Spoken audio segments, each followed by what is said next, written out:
Welcome back to my new vlog. অনেক দিন তোমাদের সাথে কোনো ভ্লগ শেয়ার করা হচ্ছে না, তাই ভাবলাম চলো আজ একটা ভ্লগ করা যাক। আর এটা আমার হঠাৎ মাথায় আসতেই আমি ক্যামেরা অন করে দিয়েছিলাম। সো আজকের দিনটা আমার কাছে এত স্পেশাল হয়ে উঠবে আমি সত্যি তখনও পর্যন্ত ভাবিনি। তোমরা লাস্ট পর্যন্ত ভিডিওটা দেখো, তোমরাও বুঝতে পারবে।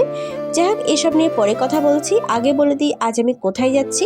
আজ আমি যাচ্ছিলাম আমার একটা স্পেশাল ফ্রেন্ডের সাথে দেখা করতে। জানো, এই দিনের জন্য আমি এক্সাইটেড তো ছিলাম, বাট লাস্ট পর্যন্ত সবকিছু আমার স্বপ্নের মতো হবে আমি এটা সত্যি ভাবিনি। বাট সব ভালোর মধ্যেও একটু কিছু খারাপ তো হতেই হয়, আমার সাথে তো এটা হয়। সো আমি আমার ওই ফ্রেন্ডটার জন্য দুটো রোজ কিনেছিলাম। আনফরচুনেটলি আমি সেটা পার্লারে ফেলে আসি। হ্যাঁ, আসার সময় আমার মনে হয়েছিল আইব্রোসটা করিয়ে নেওয়ার কথা, তাই গিয়েছিলাম একটু পার্লারে, তো ওখানেই ফেলে এসেছিলাম। তো চলো একেবারে গিয়ে তোমাদের দেখাচ্ছি।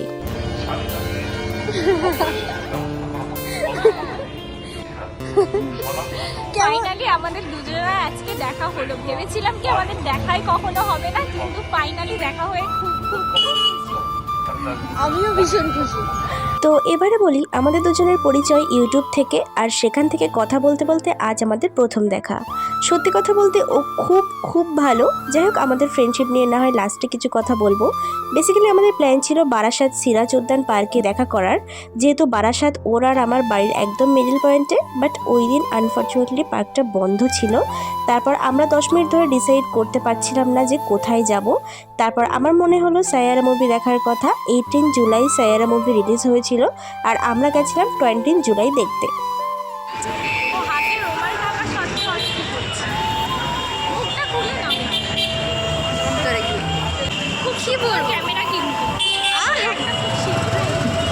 ফোন নিতে হবে। আচ্ছা, নিয়ে নাও। এসেই মানে কোনো ঘর নেই। ওইটাও কি বলবে বলো? আমরা এসে সায়ারা দেখতে। অ্যাকচুয়ালি আমাদের সায়ারা দেখার প্ল্যান ছিল না। সত্যি কথা বলতে মুভি দেখার কোনো প্ল্যানই ছিল না, আশা করি তোমরা সবাই বুঝেই গেছো। বাট সায়ারা নিয়ে এত হুল্লোড় দেখছিলাম প্রত্যেকটা সোশ্যাল মিডিয়া অ্যাপে, তাই চলে এসেছিলাম মুভিটা দেখতে। মুভিটা দেখতে এতটাই মুভির মধ্যে ঢুকে পড়েছিলাম যে মনেই ছিল না যে আমি ভ্লগ করছি। মুভি দেখার শেষে ক্যামেরা অন করেছিলাম, আর মুভি দেখার মাঝে ছোট অংশ তোমরা আমার মিনি ভ্লগে দেখতে পেয়ে যাবে। So stay tuned. আর দাঁড়াও তোমাদের দেখাই যে কেমন ভিড় হয়েছিল।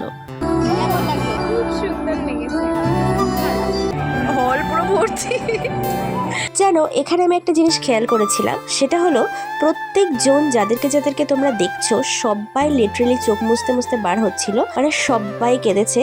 সত্যি অনেক দিন পর উইদাউট অ্যাকশন এরকম লাভ ইমোশন হার্ট টাচিং মুভি দেখলাম, ভীষণ ভালো লেগেছে।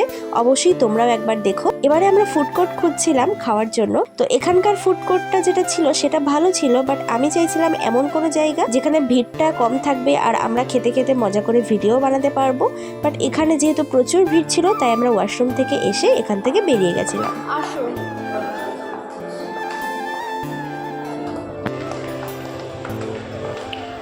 কোথা থেকে কোথায় চলে আসলাম। And the best part of this day is this, হঠাৎ করে দেখা হয়ে গেল সন্দীপদার সাথে। জানি না তোমরা কতজন ওনাকে চেনো, কেউ যদি চিনে থাকো আমাকে কিন্তু অবশ্যই কমেন্টে জানিও। এত বড় ইউটিউবারের সাথে হঠাৎ দেখা হয়ে যাবে আজ আমি স্বপ্নেও ভাবিনি। সন্দীপদাও সায়ারা দেখতে এসেছিল। সব থেকে ভালো লাগলো একটা জিনিস, যে সন্দীপদার কিন্তু কোনো রকম অ্যাটিটিউড বলো বা ইগো বলো কিছুই ছিল না, খুবই সিম্পল একজন মানুষ উনি। আর তোমরা প্লিজ আমার ভয়েসটা আজ একটু এক্সকিউজ করো, কারণ বেশ কয়েকদিন ধরেই আমার ভীষণ জ্বর সর্দি লেগেছে।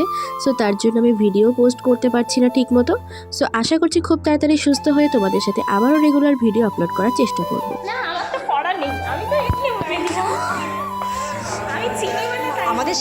আর এদিকে আমার আর আমার ফ্রেন্ডের এক্সাইটমেন্টের লেভেলটা দেখো, আরো বেশি ভালো লেগেছিল কারণ সন্দীপদা ওর চ্যানেল সাবস্ক্রাইব করেছিল। এত বড় ইউটিউবার চ্যানেল সাবস্ক্রাইব করলে কার না ভালো লাগে বলো। আমাদের সাথে একটা ইউটিউবারের দেখা হয়ে গেল। একটা ইউটিউবারের সাথে আমাদের দেখা হলো। আমরা আরতি সিনেমা হলে সায়ারা মুভি দেখতে এসেছিলাম। ওরাও এসেছিল। হ্যাঁ, তো ওরাও মুভি দেখতে এসেছিল। আমি দেখে চিনতে পেরেছিলাম, হয়তো মানে ফেসটা আর কি চিনি, তবে সেভাবে চিনি না। সাবস্ক্রাইব করা আমি ওর চ্যানেল। তো আমরা কথা বলার জন্য একটু ঘোরাফেরা করছিলাম, কথা ঠিক মতন আমরা বলতে পারিনি। তারপরে উনি দেখে নিজে থেকে এসে কথা বললো আমাদের সাথে, কথা বললো। এই জিনিসটা খুব ভালো লাগলো। প্লাস চ্যানেল সাবস্ক্রাইব করলো ওর চ্যানেল। হ্যাঁ, মেঘা শর্টটা চ্যানেলের নাম বলা হলো, তো উনি আবার সাবস্ক্রাইব করলো। সেই ভিডিওটা আমি করেছি, তোমরা দেখতে পাবে আমার চ্যানেলে। আর ওর চ্যানেলেও তোমরা ভিডিওটা দেখতে পাবে। তোমরা একটু ওকে সাপোর্ট করো, খুব ভালো ভিডিও বানায়। Thank you so much. আমাকে এক্ষুনি বকা দিল, কি বললো জানো, বললো এমন এমন করে কে ভিডিও ধরে, আমি নাকি এমনভাবে ভিডিও করি, এভাবে ক্যামেরা ধরতে হয়, তাই তো? ও খুব সুন্দর ভিডিও বানায়, খুব ভালো ভিডিও বানায়, যেটা আমার খুব ভালো লাগে। কার ভালো লাগে আমি সেটা বলতে পারবো না, তোমরা একবার ওর চ্যানেলটা ভিজিট করতে পারো। খুবই সুন্দর ভিডিও বানায়, তোমরা দেখো আর ওকে একটু সাপোর্ট করো। গাইস প্রমোশন হচ্ছে। চলো তোমার সাথে আবার দেখা হচ্ছে। কি খাবো আমরা এখনো ডিসাইড করতে পারছি না। আর দেখো এদিকে ভালো ভিডিও করার চক্করে আমরা কোনো ভালো রেস্টুরেন্ট বলো বা হোটেল বলো কোনো কিছুই পাচ্ছিলাম না। তো লাস্ট মোমেন্টে এত পরিমাণে খিদে পেয়েছিল, চোখের সামনে যেটা পেয়েছি সেটাই চলে এসেছি। আচ্ছা তোমরা কি একটা জিনিস খেয়াল করেছো? ব্লগটা আমার কিন্তু কথা বলতে বেশি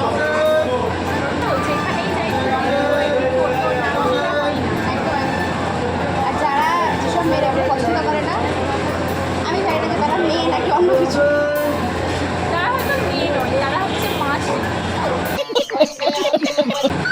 হ্যাঁ, খেতে এসে ঠিক এভাবেই আড্ডা মারছিলাম আমরা। জানি না তোমরা কতটা ক্লিয়ার শুনতে পাচ্ছ আমাদের কথা, বাট বাইরে এত পরিমাণে ক্রাউড, এত গাড়ি ঘোড়ার আওয়াজে ঠিক করে সবকিছু শোনাই যাচ্ছে না। আর এটা আমি এখন এডিট করতে গিয়ে বুঝতে পারছি যে কথা একদম শোনা যাচ্ছে না। তো আমরা নিয়েছিলাম লাচ্ছা পরোটা, তার সাথে বিফ কষা। আর এই যে দাদাটা দেখছো, এটা না বললেই নয়, এই দাদাটার বিহেভিয়ার এতটা ভালো ছিল যেটা বলার মতো। ভালোই আসছে। এই আয়নায় এগুলো হয়ে থাকে, মোছে না কেন? এটাই আমার হচ্ছে কথা, এটা প্রশ্ন, এটা আমার প্রশ্ন। একটু সুন্দরভাবে রাখলে আমাদেরও মানে ভালো লাগে।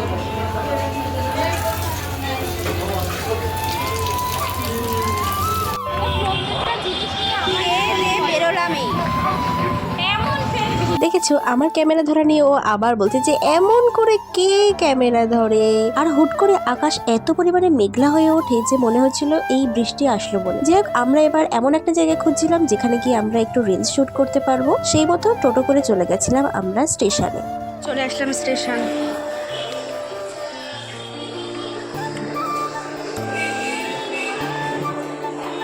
এবারে আমরা স্টেশন থেকে একটু অন্যদিকে যাচ্ছি ভিডিও করার জন্য। আর জানো এখানে না আমাদের সাথে একটা ব্লান্ডার হয়ে গেছিল। তো আমরা স্টেশনের পাশে দাঁড়িয়ে, সেখানে সুন্দর গাছপালা ছিল বলে সেখানে দাঁড়িয়ে ভিডিও করছিলাম। তো হঠাৎ একটা পুলিশ এসে বলল যে এখানে ভিডিও করা যাবে না, এই ভিডিওটা যদি ভাইরাল হয়ে যায় তাহলে নাকি আমাদের নামে কেস হয়ে যাবে। তো আমি কখনো কোথাও শুনিনি যে স্টেশনে ভিডিও করা যায় না বা বারণ আছে, হয়তো আমি জানি না, বাট হতে পারে এটা, বাট আমার এটা অকওয়ার্ড লাগলো। তো যাই হোক, ভিডিও তো আমরা অন্য সাইডে গিয়ে করেছিলাম। এবারে চলে আসলাম টিকিট কাউন্টারে টিকিট কাটার জন্য, কারণ এবারে আমাদের সময় চলে এসছে বাড়ি ফেরার। আর বাড়ি ফেরার কথা বলতেই যেন কেমন একটা হচ্ছিল আমার। লাল পরে লাল বাড়ি লাগছে। ধরে থাকতে ছাড়লেই উঠে তুমি কি আমার ভিতরে চলে যাচ্ছে তাই। টাটা, আবার এসে আবার দেখা হবে, দেখা হবে। আবার দেখা হবে। মনটা খারাপ হচ্ছে, আমারও মন খারাপ হচ্ছে, কিছু করার নাই। ভিডিও হলো দিয়ে দেবে দেবে দেবে, অবশ্যই দেবো। গিয়ে আগে ওই আমাদের মুভিতে ওটা ওটা- এডিট করবে, তারপরে আমাদের ইনস্টা- দেবে ইনস্টাগ্রামে, না হলে কি বলে ইউটিউবে কে পোস্ট করবে? ইউটিউবে আমি পোস্ট করব। টাটা।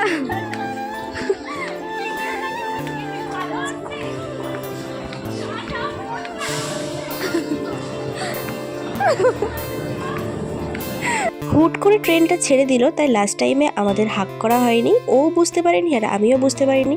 ও চলে যাওয়ার পর আমার মনটা এতটা খারাপ হচ্ছিল যে কি বলবো, তোমরা আমার মুখ দেখে নিশ্চয়ই বুঝতে পারছো। আচ্ছা, আমাদের দুজনকে ভিডিওতে একসাথে দেখতে তোমাদের কতটা ভালো লাগছে কমেন্টে কিন্তু জানিও। আর খুব তাড়াতাড়ি আবারও আমাদের মিট আপ হতে চলেছে, আর ওই ব্লগটা হতে চলেছে ভীষণ ভীষণ স্পেশাল। ব্লগটা দেখার জন্য তোমরা আমার চ্যানেলটা কিন্তু অবশ্যই সাবস্ক্রাইব করে রেখো। সত্যি কথা বলতে ওর সাথে আমার যেদিন প্রথম পরিচয় হয়েছিল, আমি সত্যিই ভাবিনি যে আমরা এত ভালো বন্ধু হয়ে যাব। আর হ্যাঁ, এই মুহূর্তে দাঁড়িয়ে ও এখন আমার খুবই খুবই কাছের একজন বন্ধু। আমাদের ফ্রেন্ডশিপ এভাবেই অটুট থাক। তোমরা আমাদের দুজনকে অনেক অনেক ভালোবাসা দিও, ব্লেসিংস দিও আর সাপোর্ট করো। সো এই ভিডিওটা এই পর্যন্তই রাখছি। ভিডিওটা ভালো লাগলে প্লিজ চ্যানেলটা সাবস্ক্রাইব করে রেখো। আরো অনেক নতুন নতুন ভিডিও নিয়ে আসছি। So stay tune, bye bye.